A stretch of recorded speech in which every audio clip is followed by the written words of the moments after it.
হাসিনার দোষ আছে, কারণ হাসিনার নির্দেশেই তো এগুলা চলতো। এগুলা এই পুলিশ, বিএম, আওয়ামী লীগ, তারপর এগুলো সব চলতো হাসিনার নির্দেশে, হাতে পুতুলের মতন চলতো।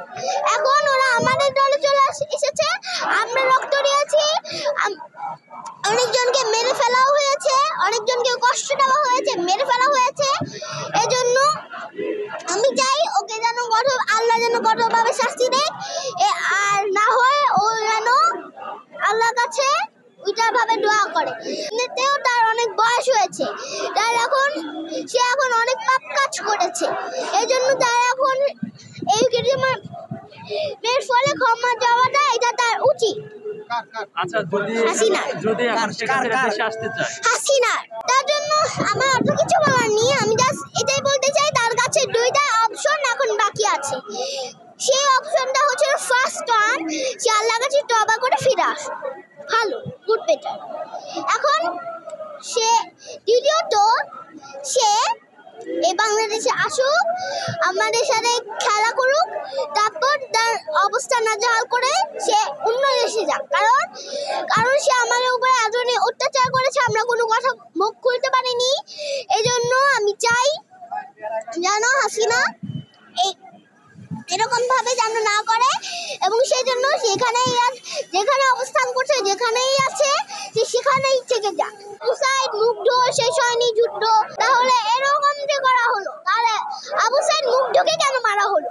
এটা আমার প্রশ্ন, যে আবু সাঈদ মুগ্ধকে কেন মারা হলো? 30 লাখ মানুষ যে রক্ত দিয়ে এই দেশটা পাকিস্তানের কাছ থেকে নিয়ে এসেছে, আগের এই ঘটনাতে জানি আমাদের বাংলাদেশকে ঈদ পাকিস্তান বলা হতো, আগে বাংলাদেশ বলা হতো না। আমরা 30 লাখ মানুষ এই রক্ত দিয়ে আমরা এই দেশটা স্বাধীন করেছি, এই স্বাধীনতা বাংলাদেশ পেয়েছে, এবং 2024 সালে আমরা এখন আমরা সবাই এসেছি এবং ছোট করেছিও। আমিও খুব প্রাউড ফিল করি যে আমি সবার সামনে এসেছিলাম, এবং আমিও শুনেছিলাম, বাট আমি প্রথমে যখন গুলির সাউন্ডটা শুনি আমার ভয় লেগেছিল, পরে আমি ভয় পাইনি, আমি আন্দোলন করে চলেছি। এবার আবু সাঈদ মুগ্ধ শেষ হয়নি যুদ্ধ, তাহলে এরকম যে করা হলো, তাহলে আবু সাঈদ মুগ্ধকে কেন মারা হলো? এটা আমার প্রশ্ন, যে আবু সাঈদ মুগ্ধকে কেন মারা হলো? মুগ্ধ হলো আমাদেরকে পানি খাওয়াচ্ছিল, বিস্কুট খাওয়াচ্ছিল, ওইটা ঠিক আছে, ওইটা বাদ। ও কেন ওইখানে পুলিশদের দোষ আছে, যে পুলিশটাও ঠিক আছে, কারণ ওরা তো ইচ্ছা মতন করেনি, কিন্তু এখানে হাসিনার দোষ আছে, কারণ হাসিনার নির্দেশেই তো এগুলা চলতো। এগুলা এই পুলিশ, বিএম, আওয়ামী লীগ, তারপর এগুলো সব চলতো হাসিনার নির্দেশে, হাতে পুতুলের মতন চলতো। এখন ওরা আমাদের দলে চলে এসেছে, আমরা রক্ত দিয়েছি, অনেকজনকে মেরে ফেলাও হয়েছে, অনেকজনকে কষ্ট দেওয়া হয়েছে, মেরে ফেলা হয়েছে।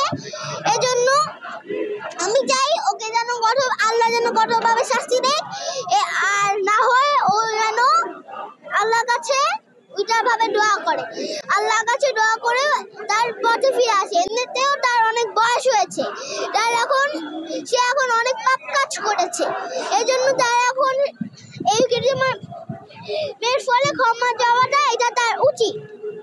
আচ্ছা, হাসিনার তার জন্য আমার অত কিছু বলার নেই, আমি জাস্ট এটাই বলতে চাই তার কাছে দুইটা অপশন এখন বাকি আছে।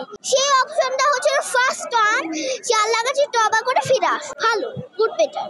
এখন সে দ্বিতীয়ত সে এই বাংলাদেশে আসুক, আমাদের সাথে খেলা করুক, তারপর তার অবস্থা নাজেহাল করে সে অন্য দেশে যাক, কারণ সে আমাদের উপরে এতদিন অত্যাচার করেছে, আমরা কোনো কথা মুখ খুলতে পারিনি।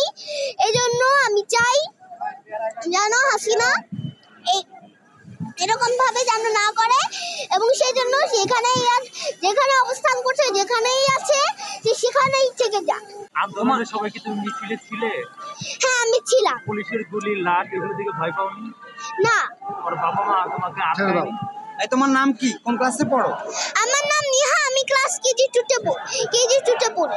বয়স কত তোমার? বড় স্মৃতি।